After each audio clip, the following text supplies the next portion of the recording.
رحیم و اما ذکر اے ذکر المسند علیہ، یہاں تک تو آپ مسند علیہ کے حذف کے اسباب پڑھے۔ اب یہاں سے ذکر کے اسباب بیان کر رہے ہیں۔ مسند علیہ کو ذکر کیوں کیا جاتا ہے؟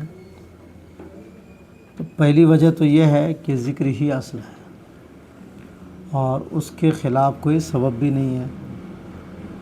تو خلاف اصل جب کوئی سبب نہ ہو تو پھر شے اپنی اصل پر قائم رہتی ہے۔ تو ذکر اصل ہے اور اس کے خلاف کوئی سبب نہیں، اس لیے ذکر کرتے ہیں۔ ایک وجہ یہ ہوتی ہے۔ دوسری وجہ یہ ہے کہ قرینہ کی وجہ سے حذف تو کیا جاتا ہے، لیکن کبھی کبھار قرینہ پر بھروسہ کم ہوتا ہے۔ قرینہ پر کہ اگلا آدمی اس قرینے کی بنیاد پر سمجھ پائے گا یا نہیں پائے گا، تو احتیاطاً ذکر کر دیتے ہیں قرینہ پر بھروسہ نہ ہونے کی وجہ سے۔ دوسری وجہ یہ ہے۔ تیسری وجہ یہ ہوتی ہے کہ ذکر کے بغیر بھی کام چل سکتا تھا، پھر بھی ذکر کرتے ہیں۔ اس کی وجہ یہ ہوتی ہے کہ یہ بتانا رہتا ان کو کہ ہمارا جو سامع ہے، مخاطب ہے، وہ بہت ہی کم ذہن کا ہے، قرینہ سے وہ بات سمجھ میں ان کو نہیں آتی ہے، تو اس لیے ہم ذکر کر دیتے ہیں۔ تو ذکر کی تیسری وجہ بتاتے ہیں کہ مخاطب کے کن ذہنی پر اشارہ کرنا ہوتا ہے۔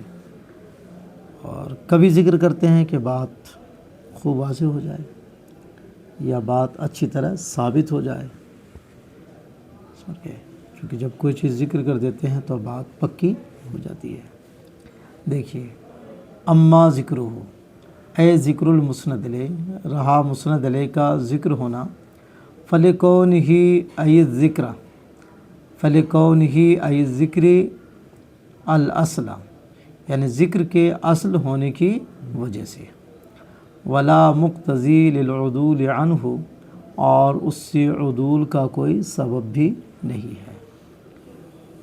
ذکر اصل ہے اور اصل کے خلاف کوئی سبب بھی نہیں ہے، ایک وجہ یہ۔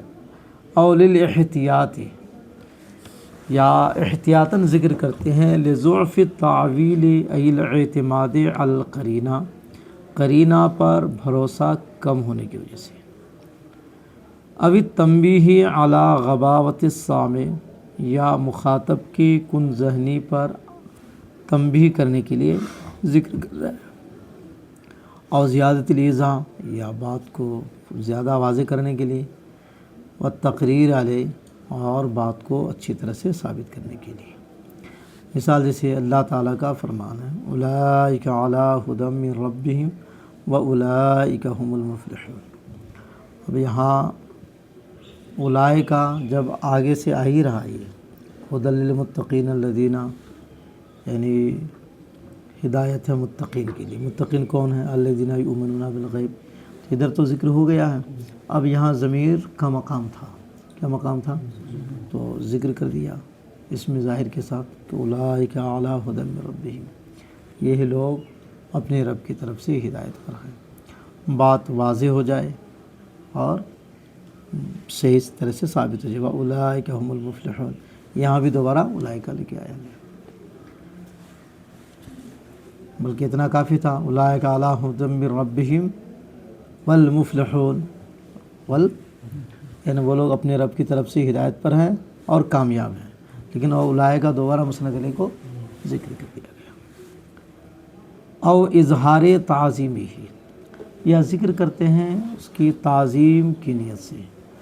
یہ اس وقت ہوتا ہے کہ جب مسند علیہ ایسا لفظ بن رہا ہو جس کے اندر تعظیم کا معنی پایا جاتا ہو، جیسے بولتے ہیں امیر المومنین حاضر، امیر المومنین حاضر ہے، یہاں امیر المومنین کا لفظ ہی ایسا ہے جس سے اس کی عظمت کا پتہ چلتا ہے، تو عظمت کے اظہار کے لیے ذکر کرتے ہیں۔ او اظہار تعظیم ہی، اظہار تعظیم کے لیے، لکون اسم ہی مما یدل علی التعظیم، اسم کا ان کلمات میں سے ہونے کی وجہ سے جو تعظیم پر دلالت کرتا ہے، جیسے امیر المومنین حاضر۔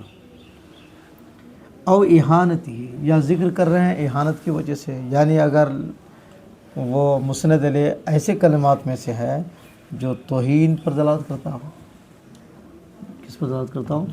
تو وہاں ذکر کرنا توہین کرنے کی نیت سے ہوگا.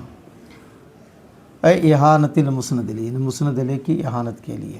لکون اسم ہی مما یدل علی الاحانت، کر وہ اسم ایسے کلمات میں سے ہونے کی وجہ سے جو احانت پر دلالت کرتے ہیں. جیسے السارق اللئیم حاضر، وہ کمینہ چور حاضر ہے. تو یہ لفظ کمینہ اور چور جو ہے یہ اس کی توہین ہی کو بتاتا ہے، اس کی عزت کو. تو یہاں چور کہہ کے چور صاحب آ گئے تو عزت کے لیے تو نہیں ہوگا نا. اوت تبرک بذکری، یا ذکر کے ذریعے برکت حاصل کرنا ہوتا ہے اس لیے ذکر کر رہے ہیں، خاص ضرورت ہو یا نہ ہو، مقصد حصول برکت ہے. اسی مثل النبی صلی اللہ علیہ وسلم قائل حاضر قول، جیسے کہ نبی کریم صلی اللہ علیہ وسلم اس قول کے قائل ہے. تو یہاں النبی کا ذکر جو ہوا وہ برکت حاصل کرنے کے لیے. او استلذاذ ہی، یا حصول لذت کے لیے، یعنی مسند علیہ ان کے سے ان کو عقیدت ہے یا محبت ہے، جو بھی ہو، سمجھ گئے. تو ظاہر ہے جن سے محبت ہوتی ہے یا جن سے عقیدت ہوتی ہے ان کے تذکرہ سے آدمی کو لذت محسوس ہوتی ہے، تو اس لیے ذکر کرتے ہیں. جیسے مثل الحبیب الحبیب حاضر، تو ظاہر ہے جو محبوب ہوگا اس کے ذکر سے لذت حاصل ہوگی. جیسے کہ حضرت زلیخا کو حضرت یوسف علیہ السلام کے ذکر سے لذت حاصل. اور بسط الکلام حیث الاصغاء مطلوب، یا کلام کو پھیلانے کے لیے جہاں اصغاء مطلوب ہے، یعنی مخاطب کی توجہ مطلوب ہے. تو ظاہر ہے کہ کلام جب تک آپ کرتے رہیں گے آپ کی طرف وہ متوجہ رہے گا. تو اس لیے بات کو پھیلانے کے لیے ذکر کر رہے ہیں. بغیر ذکر کی بات سمجھ میں آتی، لیکن ذکر کر دیا تو تھوڑی سی بات لمبی ہو گئی. اس لیے یہ جو دوسرے دوست احباب سے فون کرتے ہیں گھنٹوں گھنٹے کیوں کرتے ہیں؟ یہ کرنے کی نا کہ وہ لگے رہے ہمارے ساتھ، بس یہی مطلب ہوتا. یا کلام کو پھیلانے کے لیے اس جگہ جہاں مخاطب کی توجہ مطلوب ہو. ای فی مقام یکون اصغاء السامع مطلوبا، یعنی ایسے مقام میں جہاں مخاطب کی توجہ مطلوب ہوتی ہے متکلم کو. اب ایسا کیوں ہوتا ہے؟ یا تو لعظمتی ہی، مخاطب کی عظمت کی وجہ سے، و شرف ہی، ان کی بزرگی کی وجہ سے. لہٰذا یطال الکلام مع الاحباء، اسی وجہ سے کلام کو لمبا کر دیا جاتا ہے دوستوں کے ساتھ. گھنٹوں گھنٹہ فون میں بات ہوتی ہے نا، اسی وجہ سے. اس کی ایک مثال قرآن پاک سے دے رہے ہیں، جیسے کرنحو قولہ تعالی حکایتاً عن موسیٰ علیہ السلام، جیسے اللہ تعالیٰ کا فرمان حضرت موسیٰ علیہ السلام کے واقعہ کو بیان کرتے ہوئے. ہیا عصای وما تلک بیمینک یا موسیٰ، کہ وہ تمہارے دائیں ہاتھ میں کیا. اچھا یہاں بھی پھیلایا گیا وما تلک بیدک بجائے بیمینک. تو جواب میں کیا تھا؟ خالی کہہ دیتے لاٹھی ہے، خالی لاٹھی نہیں کرا، ہیا عصای. اب مسند علیہ کو بھی ذکر کر دیا کہ یہ میری لاٹھی ہے، یا بھی ذکر کیا اور عصا یا بھی کہا. خالی عصا کہتے تو بھی ہوتا، یہ میری لاٹھی ہے. اچھا اتنے میں بھی بس نہیں کی، آگے بھی بیان کرے. اب غرض بھی، غرض تو نہیں پوچھا گیا تھا، پوچھا گیا تھا وہ کیا ہے، کہہ دیتے لاٹھی. مگر ادھر ہیا کو بڑھایا، عصایا میں یا کو بڑھا دیا. پھر آ گیا توکل علیہ واحش بہا علی غنمی ولی فیہا مآرب اخری، اتنا بڑھایا. کیوں؟ چونکہ حضرت موسیٰ علیہ السلام چاہتے تھے کہ رب تعالیٰ سے ہم کلامی کا موقع ملا ہے تو یہ اور گھڑی لمبی ہوتی ہے. سمجھے؟ جیسے ہیا عصایا اتوکل علیہا، اس پر میں ٹیک لگاتا ہوں. اور بھی آگے وقد یکون الذکر للتحویل، اور کبھی کبھار مسند علیہ کو ذکر کرتے اس کے ہولناکی کو بیان کرنے کی وجہ سے کہ بھیانک ہے یہ. اب تعجب، یا تعجب کرنے کے لیے. اب الاشہاد علی قضیۃ، یا فیصلے میں گواہی پر بات پکی کرنے کے لیے، گواہی کے وقت مسند علیہ کا ذکر کرتے ہیں. اب التسجیل علی السامع، یا مخاطب پر بات کو پکی کرنے کے لیے. جب ذکر کر دیں گے سننے والوں کے سامنے تو بعد میں وہ انکار نہیں کر پائیں گے. کہ حتیٰ لا یکون لہ سبیل، یہاں تک کہ انہیں انکار کا راستہ نہ رہے۔ واما تعریف، مسند علیہ کے افعال میں سے ایک حالت ہے معرفہ لانا، یعنی اے ایراد المسند علیہ معرفتاً، مسند علیہ کو معرفہ لانا۔ مسند علیہ میں معرفہ کو پہلے لایا، یعنی احوال میں سے جو تعریف والی حالت ہے اس کو پہلے ذکر کیا ہے، مسند میں تنکیر والی حالت کو پہلے ذکر کیا۔ اس کی وجہ کیا ہے؟ یہاں تعریف کو اور وہاں تنکیر کو، تو کہہ رہے کہ چونکہ مسند علیہ میں معرفہ ہونا یہ اصل ہے، معرفہ ہونا، اور مسند میں نکرہ ہونا اصل ہے، اس لیے وہاں نکرہ کو مقدم کیا، اور یہاں معرفہ ہونا اصل ہے، اس لیے معرفہ کو مقدم کیا۔ وَإِنَّمَا قَدَّمَ هَاهُنَا التَّعْرِيفَ، جزء نیز کہ یہاں تعریف کو مقدم رکھا، وفی المسند تنکیرہ، اور مسند میں تنکیر کو۔ وجہ جواب، لأن الاصل فی المسند علیہ التعریف، اس لیے کہ مسند علیہ میں اصل تعریف ہے، اور مسندی التنکیر، اور مسند میں نکرہ۔ تو معرفہ لانے کے کئی طریقے ہوتے ہیں، انہی میں سے ایک طریقہ ہے ضمیر کے ذریعے معرفہ لانا، کبھی الف لام کے ذریعے لاتے ہیں، تو ہر ایک کی وجہ الگ الگ ہے۔ ضمیر کے ذریعے معرفہ لاتے ہیں اس لیے کہ مقام ہے تکلم خطاب غیبت کا ہے، تو تکلم خطاب غیبت کو ضمیر کے علاوہ کوئی دوسری صورت میں بیان نہیں کیا جا سکتا۔ غیبت کو تو چلو اس میں ظاہر کے ذریعے بیان کیا جائے، ایسا ہو سکتا ہے، لیکن خطاب کو نہیں بیان کر سکتے آپ، تکلم کو۔